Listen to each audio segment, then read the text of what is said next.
Hi everyone, my name is Rajiv.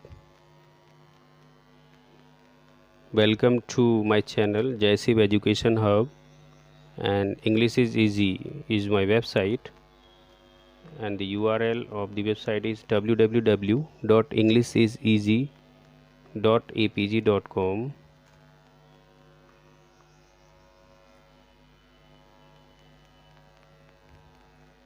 I am TESOL certified English trainer, and this is my certificate. It is accredited from World TESOL Academy or Education Training and Qualification Council, and I received it last year on 21st April.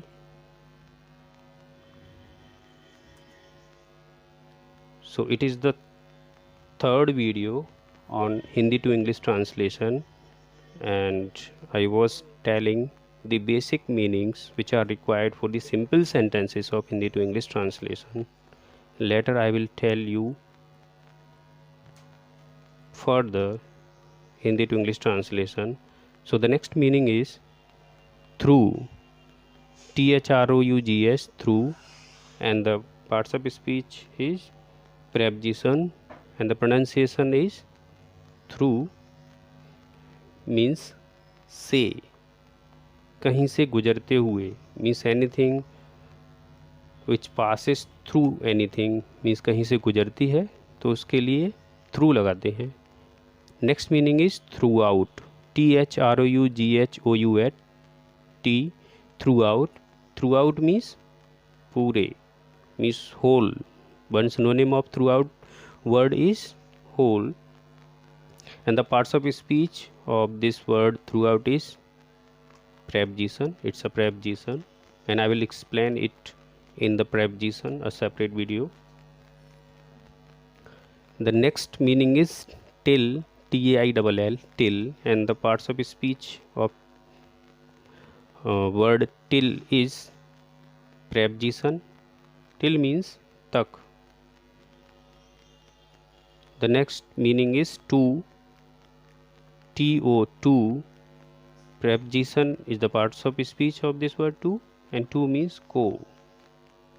For example, there is a sentence that you are going to learn Hindi to English translation. आप Hindi to English translation सीखने जा रहे हो from the series of videos के through.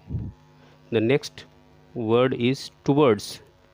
Spelling is TOWARDS, and the parts of speech is preposition, and the parts of speech is preposition, and the pronunciation is towards, which means की तरफ. The next meaning is under, UNDER, and the parts of speech is preposition. Pronunciation is under. You can see over the screen of your mobile or computer, and which means under means नीचे.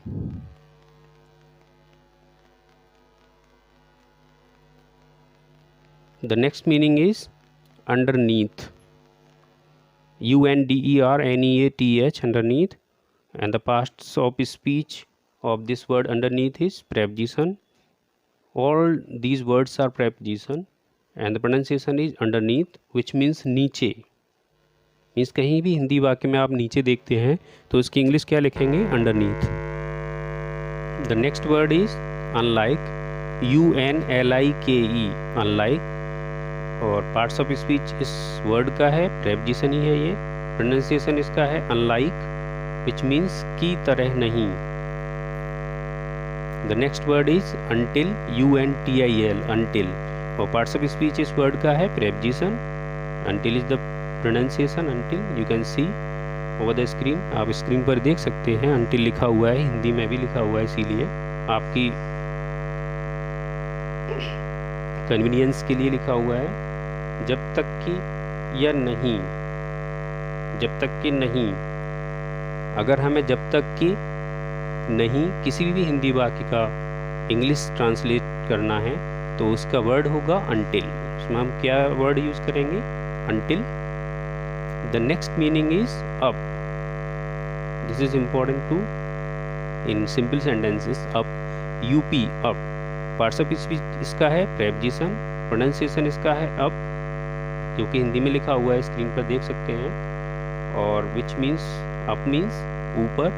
The next meaning is upon, UPON, upon, and the parts of speech is preposition. Pronunciation is upon. It's written in Hindi too, in the pronunciation, which means ऊपर, गति में, in motion. अगर motion में कोई भी है और उसको ऊपर हमें उसके डिस्क्राइब करना है इंग्लिश में, इन इंग्लिश ट्रांसलेशन, तो हिंदी से इंग्लिश ट्रांसलेशन में हम ऊपर के लिए मोशन में अपॉन यूज करते हैं. The next meaning is versus, VERSUS, which means विरुद्ध. पार्ट्स ऑफ स्पीच इसका है preposition.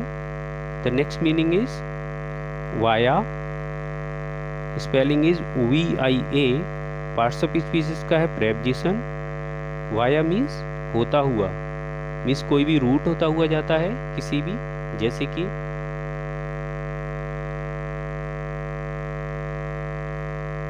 Delhi via Agra.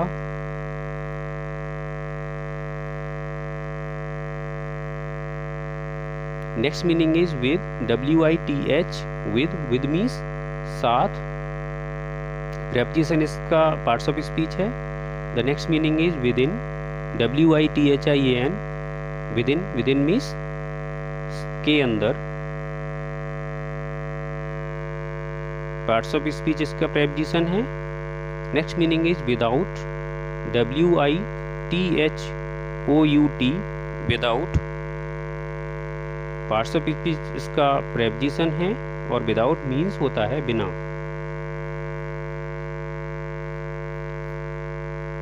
Next meaning is worth, WORTH, worth. Parts of speech का प्रेपोजिशन है और वर्थ मीन्स होता है योग्य.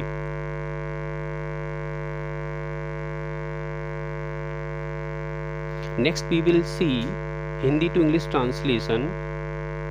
तो इसमें the first question which arises is, वाक्य कितने प्रकार के होते हैं, means how many types of sentences are. तो the answer of this question will be, a sentence, you can see over your screen, a sentence may end with 3 marks, means there are 3 marks which are used at the end of the sentence.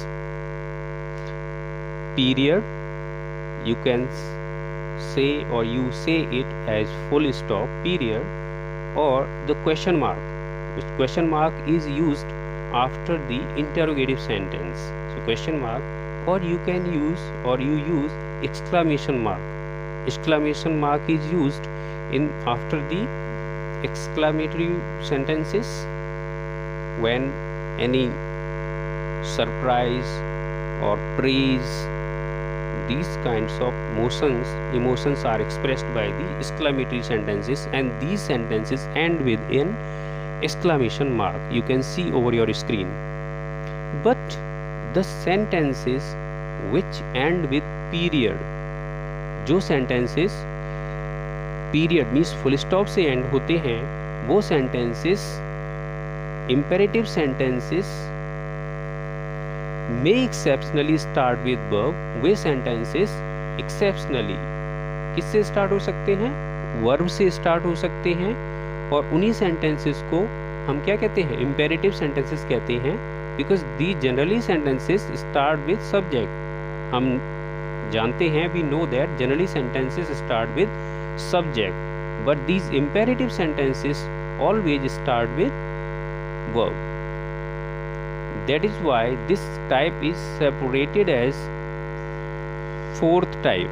Means fourth type is the sentence which starts with verb and falls under the category of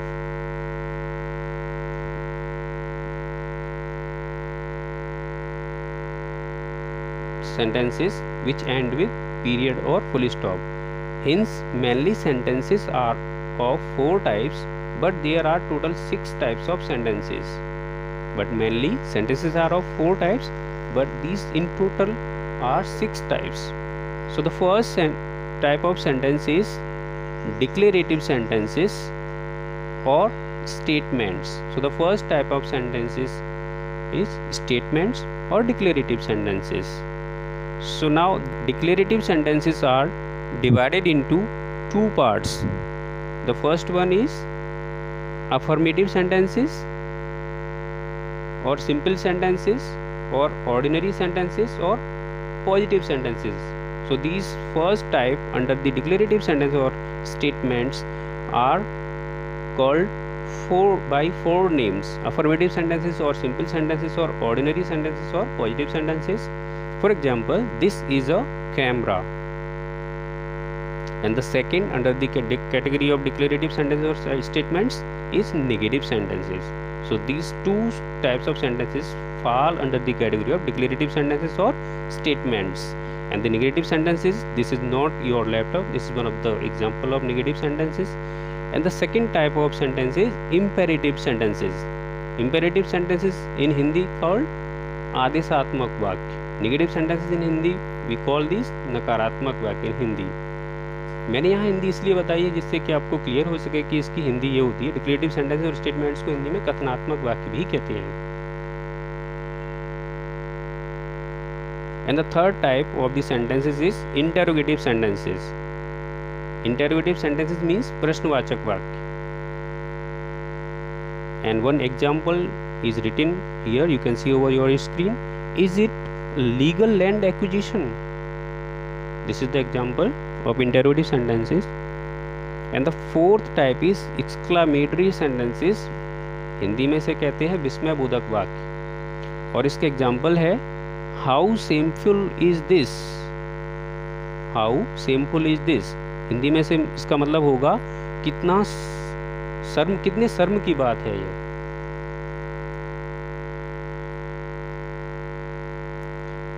यहाँ से हमारा जो first type of use start होगा, which will be the use of is, am and are, which is the simple present sentences. तो use of is, am and are, इसकी पहचान होती है जिन वाक्यों के अंत में है, हूँ या हो आता हो तथा कोई एक्शन नहीं होता हो. उसमें कोई भी एक्शन नहीं होता होगा, कोई भी ट्रांजिटिव या इंट्रांजिटिव मेन वर्ब नहीं यूज होती है. तो ऐसे सेंटेंसेस को हम सिंपल प्रेजेंट सेंटेंसेस कहते हैं. जैसे कि आप स्क्रीन पर देख सकते हैं, as you can see over the screen of your mobile और लैपटॉप. उदाहरण है यहाँ पर, जैसे कि यह एक कैमरा है. तो यहाँ आप देख सकते हैं कि यहाँ फर्स्ट इन सिंपल सेंटेंसेस और अफर्मेटिव सेंटेंसेस, सिंपल और अफर्मेटिव सेंटेंसेस का जो पहला शब्द हिंदी वाक्यों में होता है वह क्या होता है? सब्जेक्ट होता है, या एरो लगा हुआ है, एस मीन्स सब्जेक्ट्स डिनोट करता है. और यहाँ पर जो लास्ट में जो दिख रहा है आपको है, ये क्या है? वर्ब है. और जो कैमरा है ये इस वाक्य का क्या है? ऑब्जेक्ट है. अभी इससे आगे हम देखेंगे रूल, जो रूल फॉलो किया जाता है ट्रांसलेशन के लिए. तो इसका जो रूल होता है वो देख सकते हैं आप स्क्रीन पर. Declarative sentences means affirmative and negative sentences का रूल होता है, वो देख सकते हैं स्क्रीन पर. एस मीन्स सब्जेक्ट है, पहले सब्जेक्ट लिखते हैं, then we write verb, then not. If नहीं इज इन हिंदी वाक्य, अगर हिंदी वाक्य में नहीं है तो नॉट लगाएंगे, देन ऑब्जेक्ट लिखेंगे. ये रूल है डिक्लेरेटिव सेंटेंसेस के लिए, means affirmative and negative both kinds of sentences के लिए हम ये subject verb not then object, this rule will be followed. ये रूल फॉलो किया जाएगा. तो इसी following this rule we will translate these Hindi sentences into English.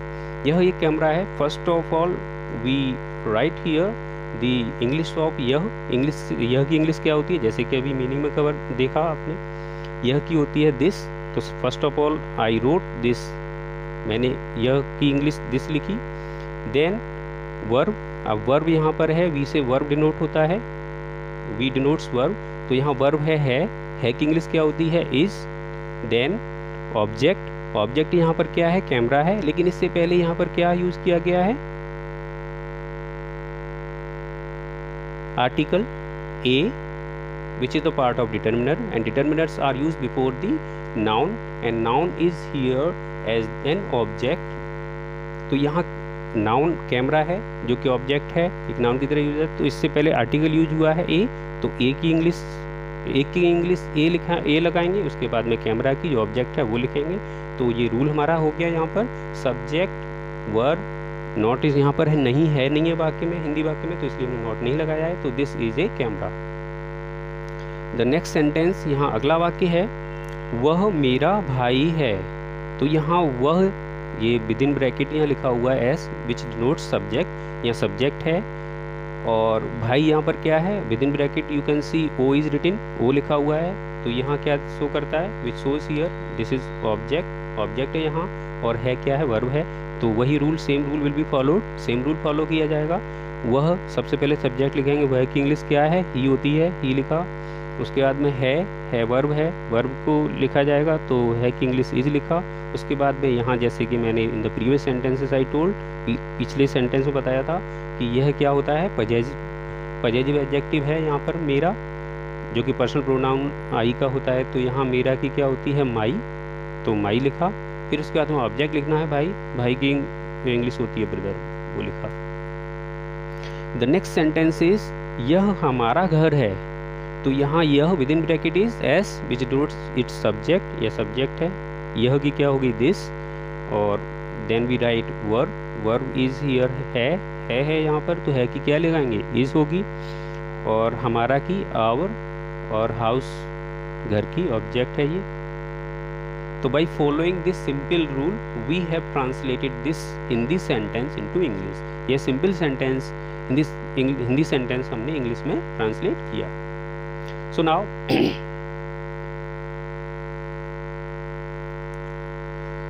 one important thing which is here to keep in mind is that as means subject यहाँ पर होंगे, वो होंगे this, that, these, those, he, she, it, or I, or we, or you, or they, or any noun, because the subject of any English sentence can be any noun or pronoun. So here subject can be any noun or these subjects which are pronoun as well. And the verb will be here is, am or are. And object will be anything which is noun or adjective, because object can be noun or any adjective. So यहाँ पर object कोई भी, कुछ भी हो सकता है, noun हो सकता है या एडजेक्टिव हो सकता है। The second type of the sentence is interrogative sentence. Second type के सेंटेंस इंटेरोगेटिव सेंटेंसेस होते हैं, which are again two types, जो कि फर्दर कितने टाइप्स के होते हैं, दो टाइप्स के होते हैं। तो टाइप 1 में होता है वे वाक्य जो क्या से शुरू होते हैं। अब जो वाक्य क्या से शुरू होते हैं उनका ट्रांसलेशन का रूल देख सकते हैं स्क्रीन पर। Rule is verb, then subject, then not, अगर हिंदी वाक्य में नहीं है तो नॉट लगाएंगे, अदरवाइज नहीं लगाएंगे, then object, then question mark. Question mark is must to use in the interviewed sentences. Interviewed sentences में क्वेश्चन मार्क लगाना मैंडेटरी होता है, तभी सेंटेंस करेक्ट होता है ग्रामेटिकली। नोट, यहाँ पर आप देख सकते हैं, here you can see over the screen, it's written in Hindi. Note, वाक्य में नहीं शब्द आया हो तभी नोट लगाते हैं। जब वाक्य में नहीं शब्द आया हो हिंदी वाक्य में, तभी इंग्लिश ट्रांसलेशन करते वक्त, करते समय नोट लगाते हैं, अदरवाइज नहीं, नोट नहीं लगाते हैं। यहाँ एग्जाम्पल है, क्या वह शशि है।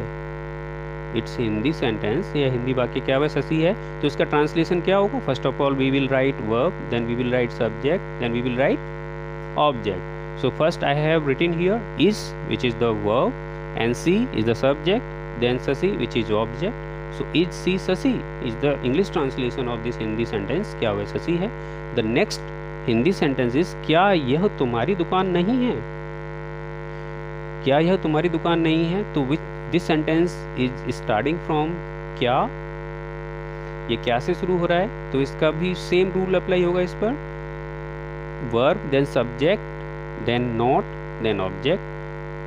So I wrote here, verb means is, then subject this, then not, क्योंकि इस हिंदी वाक्य में नहीं है इसलिए not, then object means your, so object.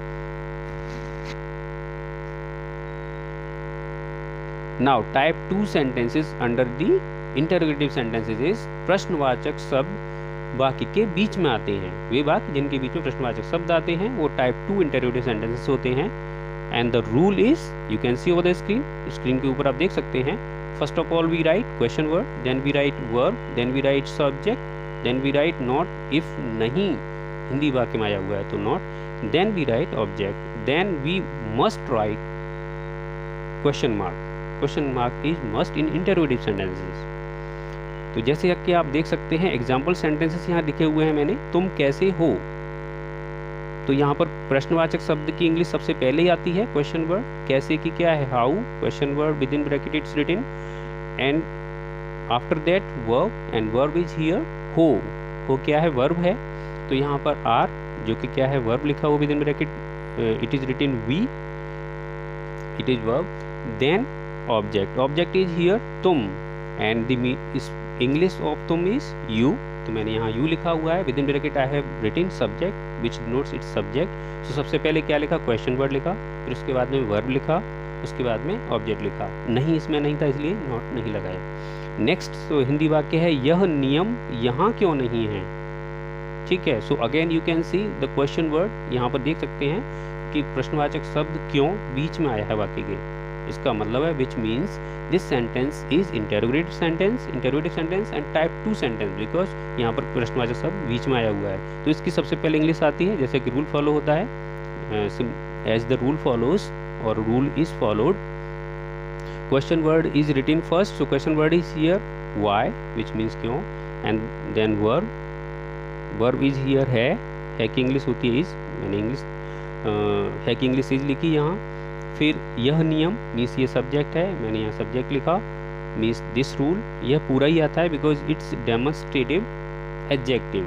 This is, यह यहाँ पर डेमोन्स्ट्रेटिव एडजेक्टिव को डिनोट कर रहा है, इसीलिए डेमोन्स्ट्रेटिव एडजेक्टिव के लिए यहाँ पर दिस, इसके बाद में हम नाउन यहाँ पर है रूल, तो यहाँ दिस रूल पूरा लिखा जाएगा दिस रूल. उसके बाद में यहाँ पर ऑब्जेक्ट के बाद में यहाँ पर सिर्फ यहाँ की इंग्लिश बचती है यहाँ पर, वो जो कि हमने यहाँ पर हियर लिखी है नॉट, उसके बाद में ऑब्जेक्ट हियर. तो इस तरह से ये ट्रांसलेशन यहाँ पर हमने use of is, am and are देखा. So this is the end of part 3 Hindi to English translation. I hope you have understood. Thanks for watching the video.